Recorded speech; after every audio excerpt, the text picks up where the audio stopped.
Workflows in JobTread help you automate repetitive tasks, reduce errors, and keep your team consistent. In this video, we'll walk through how to set up your very first workflow step by step. Before you begin building though, take a moment to map out the process that you want to automate. Having a clear path up front makes everything much easier. Let's start by creating a new workflow. So from your main navigation, open up your settings. Then select the Workflows tab. Here you'll see any existing workflows and the option to build new ones. If you're not quite sure where to begin, JobTread also offers templates that you can use as a starting point. Simply select the library, and then you can select the workflow that you'd like to add. Click Import. If the template refers to custom fields, you'll be prompted to select which of your existing custom fields you'd like to use with the template. Then click Import. Now review each step of your workflow to ensure that it matches your needs. When ready, click the Inactive button on the top right corner to switch it to active. Then save your workflow. From that point on, it will run automatically whenever the trigger conditions are met. Now to build a brand new workflow, click Plus Workflow and then select Create New. Then we will name our workflow. Let's say that we want to automatically add a specific schedule or task template to our remodel jobs as soon as the job is created. Once you have your goal in mind, you can identify the trigger, action, and filters for the workflow. In this example, Job Created will be our trigger, and then Add Schedule Template will be our action. But we'll need to also add a filter for remodel jobs. The first step in every workflow is choosing a trigger. This is the event that tells JobTread to start the automation. For example, a workflow might begin when you create a new job, update a field, or reach a reminder date. Select your trigger from the drop-down menu. The trigger that you choose will bring with it specific data about the records. These data points are called outputs and can be referenced throughout the workflow, just to make sure that we're filtering and taking action on the right things in JobTread. For example, if you choose a job-related trigger, then you will see all the direct job-related details here. Now you can refer to these details when you're telling the system which information to filter or take action on. However, if you choose a document-related trigger, then you'll see output data that's directly related to documents. Let's go back to our job-created trigger. Now, if this sounds confusing at the moment, it will all come together in just a few minutes. Let's collapse these outputs for now. Next, it's time to add an action. Actions are what JobTread does for you automatically once the trigger fires. You might want it to send an email or create a task, maybe update a record. So to add an action, click the orange plus button and then select the action that you need. And then once the action's chosen, you can complete the required fields. Each action will have different fields to complete. Let's select Import Task Template. Here I can tell the system what needs to happen when the schedule is added to each job. For some actions, you can optionally take the action as a specific internal user. This is great if your action involves making a comment or sending a message, so it appears that the message came from someone in your company. If you don't select anyone here, it will say that JobTread took the action. Let's continue by saying that we don't want it to automatically grant job access to those assigned to the tasks, nor do we want it to notify them at the moment. Now, some fields prompt you to select an input. These default to static inputs, where you can specify a static data point that doesn't change. So here we can choose a specific date for the first day of the schedule. But that really doesn't make much sense since we would want the schedule to start on a different day for each job. In some cases, we may want to have a dynamic input then, meaning that it can vary each time the workflow runs. Click the curly brackets next to the field to change this field to a dynamic field.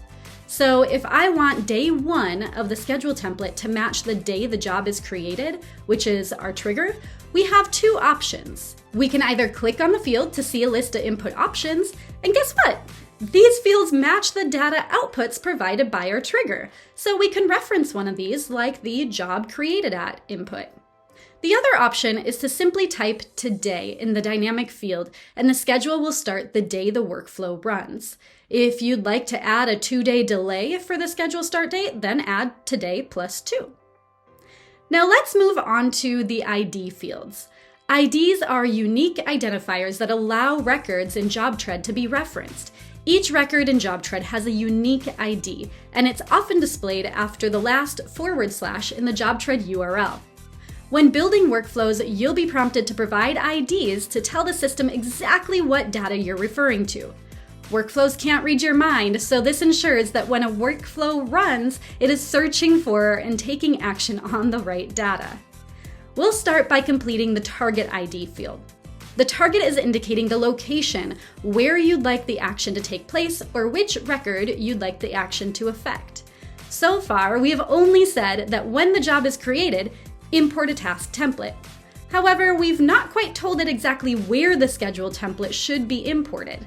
In this case, we need to tell the system that it should be added to the correct job by referring to the ID for the job that was created. When we click into the target ID field, we'll see our list of outputs that were provided by our trigger, and we can choose job ID. Then we can indicate the type of target. In this case, it is a job.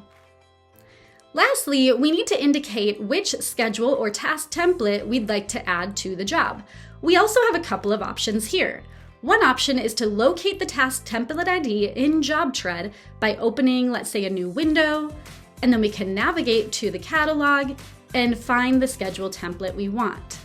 Once we open that template, the ID will be the text at the end of the URL after the final /.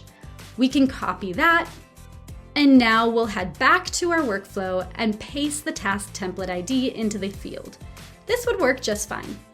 The other option, and probably the easiest, is to make the system do the work for you. So we can add another step before this prompt, and the system will then find the task template we want. Simply click the orange plus sign before our import step, and then choose the action called Find Task Template. Now we can add filters for the search. Let's search by the template name. Then we'll choose our condition, is exactly, and then type the exact name of the schedule template. Now we've unlocked the ID output for that schedule template that we can reference in our next step. So at this point, we can just search for the step 2 ID for our task template, and then it's all done. Great work. So far, we have told the system to add our remodel schedule template to all jobs once they are created. However, my goal was to only add this template for my remodel jobs. So we need to add in a filter to narrow down the work further. Filters check whether certain conditions are true before continuing. It's also helpful to think about when within the sequence we should be adding these filters. I always recommend adding filters as early as possible to narrow down the records before arriving to the action. Think of it this way. At the beginning of a workflow, we're talking to the system about all of our data in JobTread. The goal is to zoom in on exactly what we care about for this specific workflow. And let me tell you, almost every workflow you create should have filters added. So to add a filter, click the orange plus button. Now we can search for filter among the actions. We have the option to use a simple filter or to write out a formula for the filter. Let's stick with simple here. Then we will choose our input, which is the list of outputs provided by the trigger. I would like to filter by my existing custom field called job type. Then I can choose the condition. So I want is exactly, and then choose from my custom field pick list, remodel.